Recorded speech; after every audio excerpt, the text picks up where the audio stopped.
Well, good morning, everyone. Good to see you. And excuse me. And a special welcome to Souk campus. Let's give Souk a big hand here in Langley. Welcome. We love you guys. I believe Pastor Marty is enjoying some holidays, but you guys are in good hands over there. We're really glad to be CLA with you. And speaking of Vancouver Island, as Pastor Derek mentioned, there was middle school camp last week in Cowichan Valley, and I got to go with one of my daughters and work in the kitchen and be a part of the camp. You guys, our youth ministry team is doing such a great job. And they are loving on our children, and they are creating environments for our kids to grow in Christ and experience Christ in community together, and it's really inspiring. So when you see our youth pastors, when you see our youth leaders, our student leaders in the hallway doing middle school, high school, just encourage them, bless them. As Pastor Derek said, we believe in the next generation. And I was really touched to see so many children going forward for prayer. They had a lot of fun. There was awesome games. We're going to show you a quick video. But the thing I was touched by the most was how much prayer the kids were going forward to commit their lives to Christ. Let's just watch this quick recap video.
Nice. Doesn't that look fun? Who's really exhausted after watching that 2-minute video? Yeah, exactly. Youth ministry is a calling. Well, we are in a series called Crowned, and we're looking at kings and queens of the Old Testament and seeing how these kingdoms and these kings and queens were operating, and we're connecting that to Jesus' Sermon on the Mount and his call to his type of kingdom. If you know a good story, if you are trying to write a story, every good storyteller knows that you have to introduce a conflict pretty early on in the story. You know, if you think about the movie Castaway with Tom Hanks, there's a plane crash right off the bat and he's stuck on a desert island. And the whole rest of the movie is, how is he going to get off the island? It's a good thing he's got his friend Wilson to keep him company. Good thing he had that skate to knock out his rotten tooth. But there's a conflict with nature. In the epic, the classic, Les Miserables by Victor Hugo, there's an antagonist. Jean Valjean, the main character, is being tracked down by Javert, the inspector who's trying to recapture him and put him back in prison. So there's an enemy, a conflict with another person. There's conflict with self. You know the story, A Beautiful Mind, where Russell Crowe in the movie he's battling a mental illness, and it's sorting out during the movie. Sometimes we have conflict within ourselves. And why do these make good stories? Because we live in a world of conflict.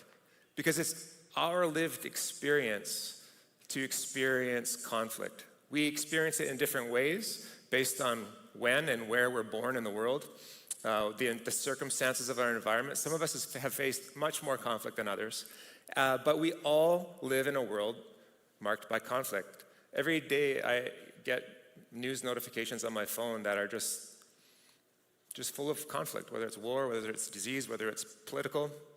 And so peace is a hot commodity in our world. Peace inside our hearts, peace with one another, peace with God, peace in the world between nations. And Jesus taught that in a world full of conflict, in an existence full of conflict, to be a peacemaker is a blessed thing. In Matthew chapter 5, Jesus said, "Blessed are the peacemakers, for they will be called children of God." Now, I used to think I was good at this until I just realized I was good at peacekeeping. I was good at sort of, let's not ruffle any feathers, let's get along with everyone. Let's avoid the conflict. Don't speak your mind if it's going to cause a problem. I was good at pleasing people or avoiding conflict, which is more like just keeping the peace. Peacemaking is disruptive because it disrupts the status quo, doesn't it? In a world full of conflict, where there's enmity between people and systems and all kinds of things that go on in the world. Peacekeeping is status quo, maintaining existing structures and systems and relational dynamics. But peacemaking is creative, imaginative, it's prophetic. It imagines how the world could be apart from how it currently exists. And Jesus says, if you are a peacemaker, you are reflecting God's character. You'll be called children of God, sons and daughters of God. It's hard because the status quo feels a lot better, doesn't it? Any people pleasers out there? You just like to keep things, don't cause a fuss. I don't want to bother anyone too much. And we can ignore what needs to be addressed. Jesus said, I didn't come to bring peace, but to bring a sword. What did he mean by that? I think Jesus was saying, I didn't come to maintain the status quo. I didn't come to let things continue as they are. I came to disrupt things and show you what real peace looks like. The Christian gospel is a gospel of peace. The good news of Christianity is a proclamation of peace. It's the reconciliation of all things. We know early on in the story of the Bible, sin entered the world and everything fell apart. Relationships between human beings fell apart. Relationships between humans and God fell apart. Relationship between human beings and the creation fell apart. All the curses of Genesis chapter 3 and 4 just showed how sin disrupted everything and reconciliation was needed. And so the Christian story, the story of Jesus, is about putting things back in order so that there's peace. We're called to be peacemakers in a world of conflict. So the king we're looking at today is King Asa. Now, King Asa was one of the good guys. The list of kings and queens throughout the Old Testament, there's a lot of kings who just kind of do their own thing. They do what was evil in the sight of God. But Asa was a good example. So we got a good guy to look at today. And he was the king in the southern nation of Judah. We know that Israel was split into two nations, the northern nation of Israel, the southern nation of Judah. And he led the southern nation into a time of rest, free from conflict. And Asa led his people in a way that honored God and resulted in the blessing of God. So let's look at 2 Chronicles chapter 14. And Abijah rested with his ancestors and was buried in the city of David. Asa, his son, succeeded him as king, and in his days the country was at peace for 10 years. Asa did what was good and right in the eyes of the Lord his God. He removed the foreign altars and the high places, smashed the sacred stones, and cut down the Asherah poles. He commanded Judah to seek the Lord, the God of their ancestors, and to obey his laws and commands. He removed the high places and incense altars in every town in Judah, and the kingdom was at peace under him. He built up the fortified cities of Judah, since the land was at peace. No one was at war with him during those years, for the Lord gave him rest. Let us build up these towns, he said to Judah, and put walls around them, with towers, gates, and bars. The land is still ours, because we have sought the Lord our God. We sought him, and he has given us rest on every side. So they built and prospered. Asa had an army of 300,000 men from Judah, equipped with large shields and with spears, and 280,000 from Benjamin, armed with small shields and with bows. All these were brave fighting men.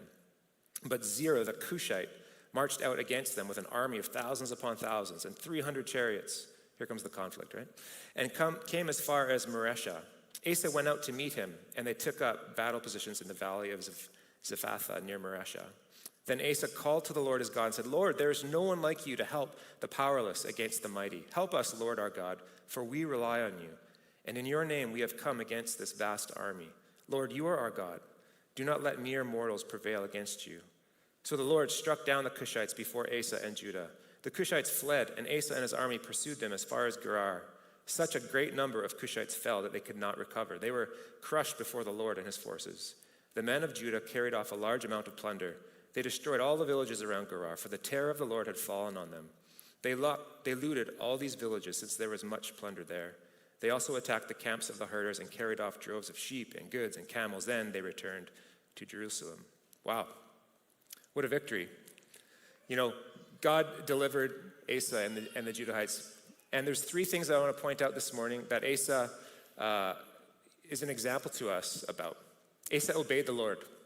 It says, he removed the high places and incense altars in every town in Judah, and the kingdom was at peace under him.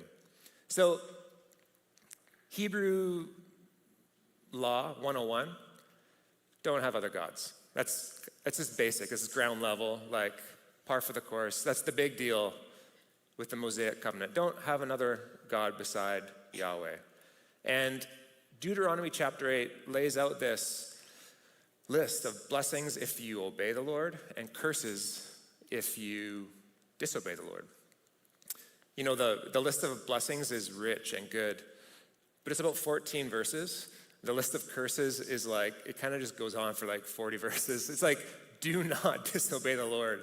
Like this is going to happen, and then you're going to get this fungus, and then you're going to lose this, and you're going to lose that. So it's like parents with kids, like, I want you to understand what will happen if this happens with intense detail. You will not be happy. And Asa led them in obedience, in obeying the Lord. The blessing of obeying the Lord was having peace in the land, was having prosperity, was having flourishing life in the land. He led them in this obedience. It's very easy for us to get caught up with the idols of the world around us, with bowing down to the idols. We sang this morning, I won't bow down to idols. I'll be strong and worship you, the one true God. This is the Christian life is resisting the urge, the pull from our culture to bow down to false idols. And it takes real discernment to identify them. The idols of materialism that call us to put all of our trust in money and what we can accumulate, to put trust in our government's army to protect us, to put trust in our reputation and our status to achieve and succeed. Our trust is to be in God. And so Asa resisted and led the people in resisting the false gods that promised them security, the false gods that promised them significance and well-being. Asa obeyed the Lord, and Asa sought after the Lord. The land is still ours because we have sought the Lord our God. We sought him, and he has given us rest on every side. So they built and prospered. You know, false gods can't deliver on what they offer. False gods, they promise a lot, but they deliver little. When you worship money, you just become a cold, hard person. It can't give you the happiness that you want. If you worship sex, you don't get the fulfillment that you want. If you worship yourself and put yourself first, the happiness that you're looking for, it's just not there. It's empty, and only God can fill it. And so Asa led them to seek God, the one who could provide, the one who could sustain, the one who could keep them at peace. And he compelled them to turn their hearts back to God. You know, if we're looking for peace in our own heart, it's crucial that we keep God first. Peace with God is essential in living a life of peace and being a peacemaker. And thirdly, Asa trusted the Lord. When the Egyptian army, the Ethiopian Cushites came, he said, help us, Lord our God, for we rely on you. And in your name we have come against this vast army. He sought the Lord when they were threatened. and they're at peace on every side. It's easy to depend on my own wisdom, my own power, but trusting in God's power and wisdom to vindicate us is crucial. So Asa and Judah experienced 10 years of rest, 10 years without war, for obeying, for seeking, and for trusting in God. You know, the Hebrew word for peace is shalom. There's a greeting in Jewish, it's like shalom, it's peace. I visited Romania in 2001, and it was really cool in the church services when there was like a turn and greet your neighbor. Everyone turned and said, pace, which means peace. It's this practice that the church has had forever as passing the peace. When we turn, we kind of just call it turn and greet your neighbor. But the deeper meaning behind that is pass the peace of God on to one another. The Apostle Paul always started his letters, grace and peace to you. It's like deep, significant reality that we're wishing toward the other person. Shalom doesn't just mean the absence of conflict. It means like flourishing. It means like well-being. It means like everything going well with you, health, economically. May God's best be yours. Shalom, peace to you. And yet, our world and our lives and hearts are so often long to experience this reality, don't we? The Irish band U2. Are there any U2 fans who are willing to admit it in church? U2, I think most of their members are Christian members, and they came out of Ireland after the troubles of Ireland, after the Catholic-Protestant wars, which ripped apart Northern Ireland. And so a lot of their music is based in that reality of that formation of their lives being caught up in not only just conflict, but conflict between fellow Christians, which is the worst kind of conflict, isn't it? The worst kind of conflict is when we argue and quarrel within the church. And they wrote this song. It's called Peace on Earth. And coming from a Christian worldview perspective, it's a bit of a complaint to God saying, where's this peace on earth that is promised? And I want to just go through some of the lyrics of that song because I think it really gives language to our heart's cry for peace. It says, heaven on earth, we need it now. I'm sick of all this hanging around, sick of the sorrow, sick of the pain, sick of hearing again and again that there's going to be peace on earth. Jesus, can you take the time to throw a drowning man a line? Peace on earth. Tell the ones who hear no sound, whose sons are living in the ground, peace on earth. No whos or whys, no one cries like a mother cries for peace on earth. She never got to say goodbye, to see the color in his eyes. Now he's in the dirt. Peace on earth. We sing it every Christmas time, but hope and history won't rhyme. So what's it worth, this peace on earth? You ever felt like that? That cynical kind of voice goes, yeah, but I know, but look at the news. I know, but look at this experience. I know, but look at all this pain and this conflict. Where is the shalom? Where is the peace? And what does it look like in our day to be the peacemakers that Jesus calls us to be? What does it look like for us today to acknowledge the brokenness of our world, to see it, to feel it? That's what Jesus did when he became a human being. He entered our shoes and felt the things we feel. The incarnation was God identifying in solidarity with the human race, you and I. And we need to feel the pain of the world. We need to put ourselves in one another's shoes. We need to look at the news and go, oh, Lord, the pain, the suffering. And we need to feel it. It's easy to turn it off and go, I can't process that. We need to feel it because Jesus came to feel it. And he calls us to be peacemakers in the pain of the world. Asa and the Judahites were living in a different covenant where they just could kill and loot and plunder their enemies. You know, there's a different kind of like thing going on there with the Mosaic law. You know, Asa in the next chapter, he actually threatened people with death that they should turn and seek the Lord. You know, that's a discipleship. You know, that would be a bit of a gear change for us if we were going to threaten death if you don't follow Jesus. But It's a different tactic. I haven't gone that direction. But today in our covenant with Jesus, through his blood, how should we endeavor to make peace? The church has practiced peacemaking throughout its history. We've failed a lot. History shows that.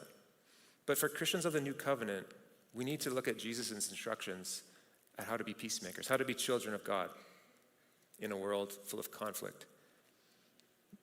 Just a little bit further on in Matthew chapter 5, past the beatitude that we just read, Jesus teaches this. He says, "You've heard that it was said, 'Love your neighbor and hate your enemy.' But I tell you, love your enemies and pray for those who persecute you, that you may be children of your Father in heaven." Again, there's that you may be children of your Father in heaven. Peacemakers imitate Jesus in loving enemies and praying for those who persecute them. This is probably one of the most radical statements of the Bible. Love your enemies and do good to those who persecute. Pray for them. This is where Christianity gets really real, doesn't it? Where our life of faith gets really tested. When we don't just tolerate our enemies, when we don't just ignore them and pray for vindication from those enemies, but we follow Jesus in loving them and praying for them. There's a lot of talk about tolerance today. I mean, the word needs to be redefined because I think tolerance has been kind of twisted to mean you just have to agree with this. Like, to tolerate something is to put up with something else, right? And yet tolerance today seems like, I won't tolerate you not agreeing with me, but you should be tolerant. But tolerating enemies isn't enough. We need to love our enemies. Peacemakers love their enemies. One of the men who came to arrest Jesus, the story, Jesus being arrested in the Garden of Gethsemane on the night he was betrayed. His name was Malchus. He was one of the temple guards, part of that corrupted religious system that was used by Satan to capture and crucify Jesus. So what did Peter do? He whipped out his sword. Don't you love Peter? Like, yeah, Peter, get that guy. Something visceral and fleshly inside you wants Peter to get that guy with the sword, right? Like, yeah, protect Jesus. Somebody's got to do something. Someone's got to stand up. So he whipped out his sword and he went for it. He went for the head. Like he was going for it, right? And he sliced off the side of it. He missed and he sliced off his ear. So he was going for the gold, right? He wasn't just gonna mere flesh wound, cut off an arm, then another arm, if you know, you know. He went for the head. He's just like, nope. And he missed and hit the ear and the guy's like bleeding and it's just chaos, right? And how did Jesus respond to Peter? He said, Peter, no. Like, no, this isn't how my kingdom is going to come. And what he did next, he picked up the man's ear and healed him. He put the ear back on and said, Peter, those who live by the sword will die by the sword. My kingdom is a different kind of kingdom. Peacemakers break the cycle of hatred, of evil, and violence. Peacemakers don't just tolerate enemies, don't just try to keep peace, but we engage. We do something to bless, to heal, to bring new life into something that wasn't there. In the 90s, we know the story of the Rwandan genocide between Hutus and Tutsis, where 800,000 people were killed in a genocide. Tutsi people were massacred by their Hutu neighbors, their co-workers, their schoolmates. It was horrendous. And the potential for generational vengeance was huge. For that to continue on generation to generation, revenge and vengeance. But the story in Rwanda hasn't gone that way. Instead, Rwanda has become an international example for reconciliation. They've blown away the international community by creating all sorts of programs, by pulling from their tradition, the Rwandan tradition. There's a practice called, I'm probably not pronouncing it correct, but gakaka, which is a public truth-telling. Victims can stand before their offender and say, this is how your actions have affected my family, and the offender hears it, and there's truth-telling. There's a public practice of bringing the truth to light and letting people communicate, and so the offender knows. And restorative justice today in our country does the same kind of thing. In Uganda is another place where they create these camps. They're called solidarity camps, where people can come away to reflect on what's happened, where offenders can be reintegrated into the community. And through all of this active, imaginative, prophetic work, Rwanda hasn't become a hotbed of vengeance and retaliation and more killing. It's become a beautiful place to visit. There's peace. There is all kinds of challenges to that process, of course. I don't want to sugarcoat it, but it could have been a horrible, ongoing generational issue, but it hasn't become that because of imaginative, creative peacemaking between parties. Loving enemies, blessing and not cursing, stops evil from carrying on. Jesus said, bless those who persecute you. Bless and do not curse. If your enemy is hungry, feed him. If he is thirsty, give him something to eat. So as Asa obeyed in tearing down idols, we need to obey Jesus in loving enemies and tear down idols in our life of retaliation, of self-vindication, of resentment and hatred. We need to tear down the idols of holding on to grudges. We need to tear down the idols of being the judge and jury. Because violence and enmity escalates and perpetuates. And we can't love God if we don't love one another. It doesn't work.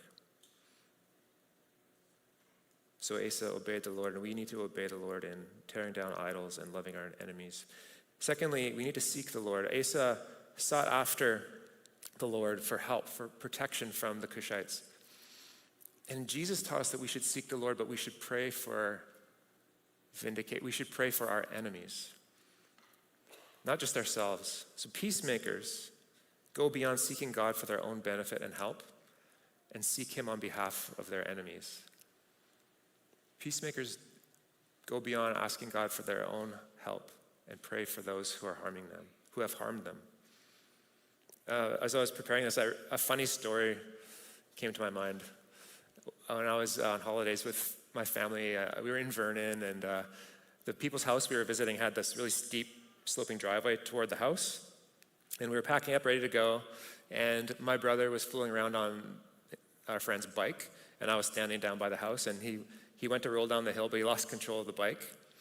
And he totally just plowed into me. Like, that's exactly what you want when you're packed up, ready to go with the kids, to have like this huge accident and people are bleeding and crying. But I remember he just nailed me, and we ended up in the bush. And I remember being in a lot of pain later, crying and stuff. But in the moment, I was in shock, whatever. It was a funny scene. We're all tangled up. I'm underneath everything. And I went, "Are you okay? You okay?" And I think we need to do that when we're hurt, when we've been offended, to have the capacity to go, what's happening with the other person? Why are they doing the thing they're doing? What can I put myself in their shoes? Can I humanize them? We don't ever tolerate or sweep abuse and violence under the carpet. We don't okay it, but for the sake of our own souls, peace. We need to be reconciled and able to empathize with those who abuse us and hurt us and have wronged us. Because unless we can do that, there won't be peace in our own hearts when we're offended. We just hold on to that too tightly, and there's too much turmoil, there's enmity in it, and it affects us. So we need to learn how to let go and put ourselves in the shoes and pray for those who persecute you. There's this common saying, hurt people, hurt other people. Peacemakers do this. Thirdly, we need to trust the Lord. 1 Peter 2:23 says, Christ suffered for you, leaving you an example that you should follow in his steps. When they hurled their insults at him, he did not retaliate. When he suffered, he made no threats. Instead, he entrusted himself to him who judges justly. Jesus suffered huge amounts of injustice. He was a perfectly innocent man, accused unjustly, murdered, executed, beaten, tortured. And yet he entrusted himself to the judge. We need to remember that when others sin against us, that sin in itself is a judgment unto itself. Those who sin against us don't have peace with God. Those who sin against us experience the turmoil that sin causes. But we also need to remember that there's going to be a day of reckoning. We need to remember that one day, every person will stand before the throne of God. 2 Corinthians says, "For we must all appear before the judgment seat of Christ, that each one may receive the things done in the body according to what he has done, whether good or bad." There will be a day of justice. There will be a day of reckoning. There will be a day when the tyrants stand before God. There will be a day when all things will be made right and justice will flow. And so, peacemakers remember that we are not the judge and the jury. Peacemakers trust that God is just and will rightly judge their enemies. We don't have to do it. In conclusion, I just want to share this line to you, that there's no way to peace. Peace is the way. We had a picture of the cross Pastor Derek showed us. That is the way to peace. Jesus made peace for us with God through his bloodshed. He laid down his life. He resisted the urge to fight for himself, to retaliate. When he was being crucified, he cried out, "Father, forgive them. They don't know what they're doing." He made peace. He prayed for his enemies. He laid down his life for his enemies. And that is what peacemakers do. Creatively, imaginatively, prophetically, we end the cycle of violence. We end the cycle of evil. We end the cycle of retaliation. And we die. We suffer with Jesus. We forgive. We love. Christianity is a radical, radical reversal of the kingdom of this world. It's not about defeating your enemy. It's not about triumphing over your enemy. It's not about putting your boot on someone else's head and say, "Ha, we won. We won the war." We follow the Lamb who was slain. We die with Christ, and victory comes through that death. Victory comes through that sacrifice. And you and I are called to die, to give, to suffer with Christ. And that is how the kingdom of God prevails over the kingdom of this world. Let's stand. The team's going to lead us in worship.